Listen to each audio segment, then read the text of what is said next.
ever get that one tool that you pull out, you literally just used it, and then you put it down, and then you can't find it? That's this one here.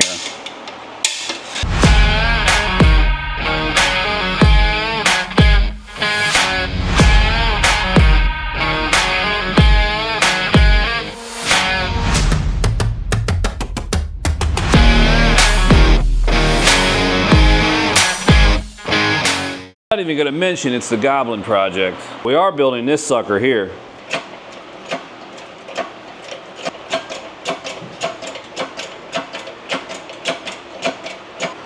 Our finger set up here. Get that bend in there. And what combination is going to work. See if we can get that last bend notched right in there. Let's test fit it. See how she looks. Well, not too bad.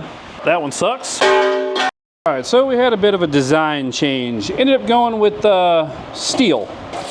Yeah, well, the reason is the aluminum started becoming really, really brittle as I started to mend it in place there. So I've had a little bit of fitment issues here, got that cleaned up around the bar there, and then down there on the edge there. But I think the metal sheet plate itself is actually gonna work out a little better. Well, heck, good thing we're using gauge bezels. You don't see these screwed up cut holes.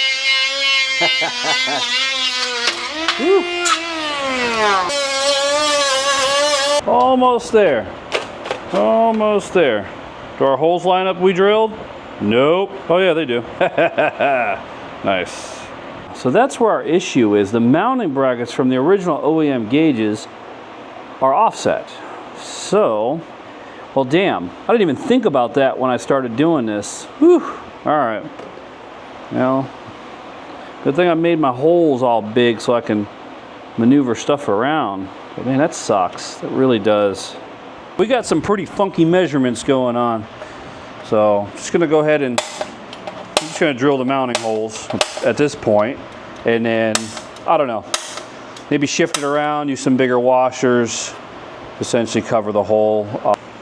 We just need to make an entire video that says, oh, can I fit? All right, so let's fix this hole. I don't like this one either. So they say three's a charm, right? So let's attempt this again and make this one our final one.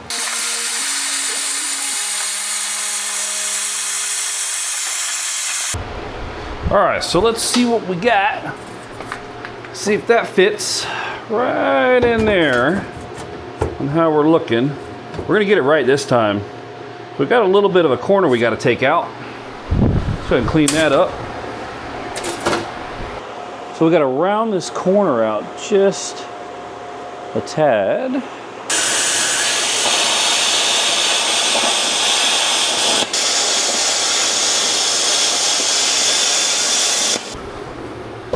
Fit check. Ah, there we go. All right. Now, I don't even think we're gonna have to do any cleaning up over there. Now we can really start getting it shaped in. Oh my goodness, keep dropping bolts. Man, we're really putting this sucker to work today. I totally missed that hole. Make sure we get this right. Otherwise, we're screwed.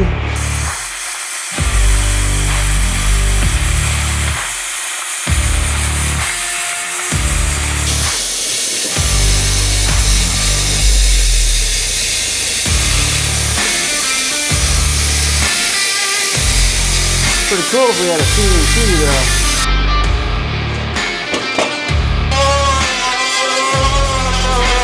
Some fitment, see what we got? Wait, I think that's backwards. Oh, no, that's right. Now need to, damn, is that crooked? No way. Oh, no, we're good. So the back of the switch gauge is a little funky on the back end. We can essentially just measure, you know, I guess the endpoints on the light and the switches and then cut across there. But this is what threw me off on the last one, was essentially the power light for our master auxiliary, which not too much. You could probably use a nibbler and get that out, but that really screwed me up. We got ourselves a pattern, except our line is a little crooked. That sucks. Cut. Alrighty, and she fits. We did it. We actually did it. Except our little half circle is kind of off and measurement's kind of funky, but hey, still works. Oh man, getting harder and harder to get in and out of this sucker. All right, I had to bolt this because remember the little issue that we had at the beginning, that the dashboard is not technically straight. So we want to make sure that we're just perfect on everything here.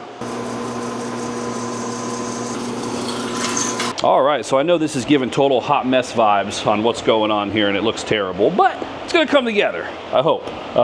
So we do need to clean it up just a little bit, kind of get rid of the bulkiness of it. I did add ourselves a volt gauge over here on the end. I had to offset it so far because, well, one of the mounts is there and the back part was hitting on the frame there. So that was a last minute, again, we would say, design change. We're winging it at this point. That's what we do around here.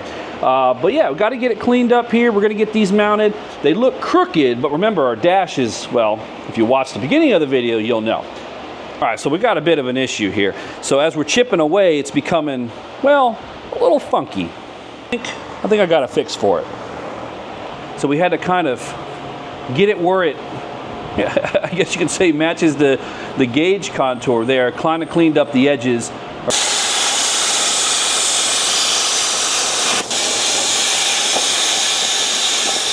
All right, let's see how we're looking here. Ha, that's looking good. Still need to take a little more meat off over here, I think.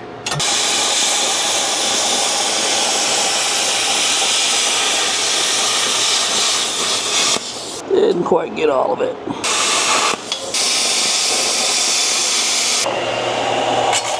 All right.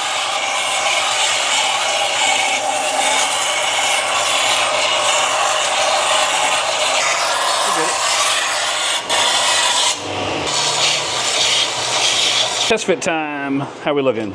I'm digging that. It's a funky design. Kind of looks like a little blob. Kind of goes with, I don't know, our color scheme, our style. Yeah, be nice. Give us a little more knee room too. All right, so the dashboard's in. Took care of our razor blade edges, so we don't, well, we don't take out a limb there. Gauges are all in, and she's alive. Yeah, we got power. So if we come back here, turn on the ECM, you can hear everything prime up. So that all works there. Go ahead and power all these up as well. I'm not really too sure what we're gonna run on the auxiliary for these, but they are live there. And then our starter works. I'm pretty happy with that. You know, it only took us like 3 different variations to really get that sucker going there. And then I did didn't really actually powder coat this. I rubberized it, then, well, bed liner, and then painted over that, baked it, and then added that U-channel trim there. We're gonna see how that's gonna last in the Florida sun there, but you know, I really wanted to finish that off, so it was still kind of sharp even after sanding it for days. Just realized something. We forgot the fuel gauge